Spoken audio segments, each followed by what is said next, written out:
Honestly, the timing of this review is almost a little bit too strange in my opinion, because I've used my Denon Envia Mini for about 1.5 years on a daily basis until it broke. I can still get it replaced because it is under warranty, and it is still my go-to recommendation if you're looking for a high quality and yet still affordable, well-balanced Bluetooth speaker. But until I get it replaced, I needed something else, and funny enough, just one day later, I got approached if I wanted to review the Comiso C26, so I just had to. A little bit of a disclaimer, I got it for free to review, so just keep that in mind. I would say let's compare the sizes here. As you can see, the Denon is a little bit wider, therefore a little bit more flat, where this one is just a little bit higher, but therefore doesn't really take up all that much screen real estate, which is absolutely fine. In terms of build, no complaints here, because very sturdy, very solid, doesn't squeak or so, really nicely built here with the rubberized material. It is water and sand proof, also here thanks to this flap, and not really anything done wrong here, really nice. The only thing that I would have wished for, maybe a way to turn it on without having to take off the flap. Here you also have the micro USB in case you want to charge it. A charge should take up about 4 to 5 hours. Didn't really check that because it's really hard to measure when a battery is actually full in this case. And here we have the 3.5mm headphone jack. So only the on and off button is something where I would have liked to have seen without the flap, and that's why I will actually rip this off once the review is done, because I just don't need it to be waterproof.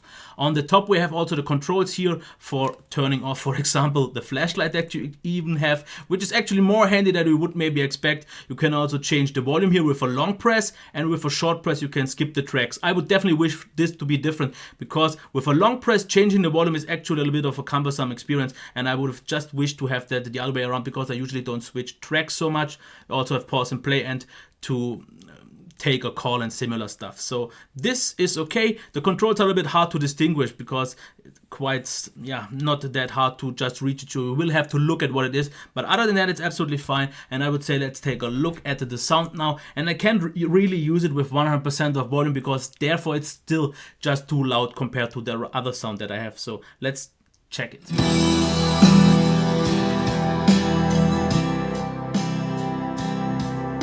So this is about 60%.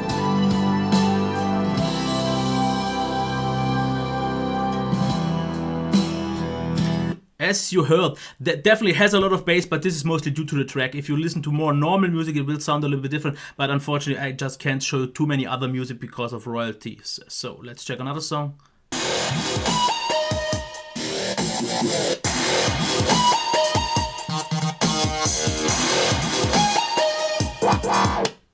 I guess it's quite obvious, the bass itself is not something really super deep and punchy, but for what it is, it's actually quite nicely done. But just keep one thing in mind, the maximum volume on these tracks were fine, but if you usually use it in more real-life scenarios, like for example YouTube and TV shows, then it was just about loud enough. So I definitely didn't need it to be louder, but it would have been nice to have a few more reserves. So I would say just about loud enough, but it could be louder in the end. The tonal balance itself, I have to say, the bass is, as you have seen on the demos, quite good, but in normal I would say it's a little bit on the weaker side, especially also the mids are a little bit more thin. So the overall sound balance is a little bit thinner, just not too thick. But what is really good, especially if you watch a lot of YouTube and TV shows, the voices are really well balanced here, because especially those are very clear and very dominant in the foreground. So definitely well balanced for everything with a lot of voices. If you want to listen more to music on this, it's still absolutely fine, but the louder you get, the slightly thinner the sound will get. It is still good, because the complaint on my Denon Envia Mini was great bass, great volume, but the highs were just a little bit too muffled. And since I usually use my Bluetooth speaker for pairing it with my iPad or with my laptop to watch TV shows and YouTube videos, I definitely use it more like, I would say 75% for voices and so on and similar stuff, and maybe just 25 to maybe 30% for music. So that's why the music experience is not that important for me. And I'm not saying that this is bad here, because it's still a really nice overall balance. It is loud enough and it sounds good. It just doesn't sound impressive, just doesn't sound so rich and full. It's more of a more flat, well balanced, more towards focused towards the highs sound, which doesn't have to be bad. So it really comes down to what you want. If you want to listen mostly to music and have a great loud experience, something like the Denon or maybe also Bose SoundLink are better.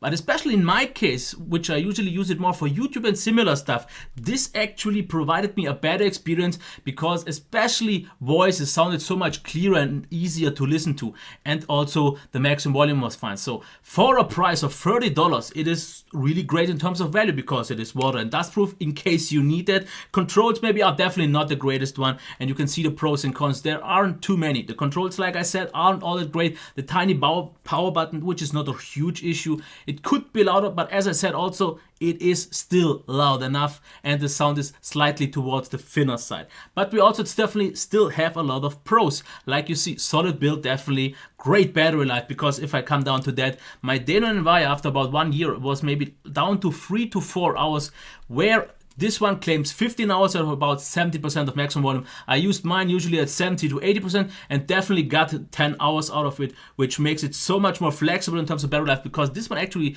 was a little bit annoying after a time, so I had to charge it like once or sometimes even twice a day, where this one holds up for about 2 or 3 days depending on your usage, which is definitely something very good.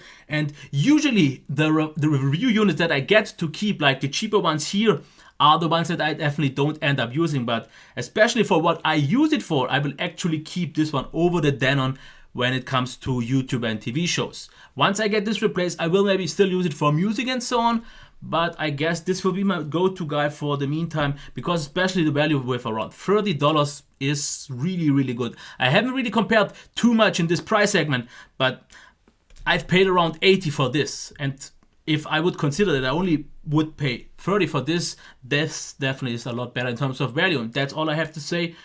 Yeah, if you have any questions, leave them down below. It's definitely not perfect, but for the price, definitely offers a lot. So that's it. I hope I see you next time. Bye.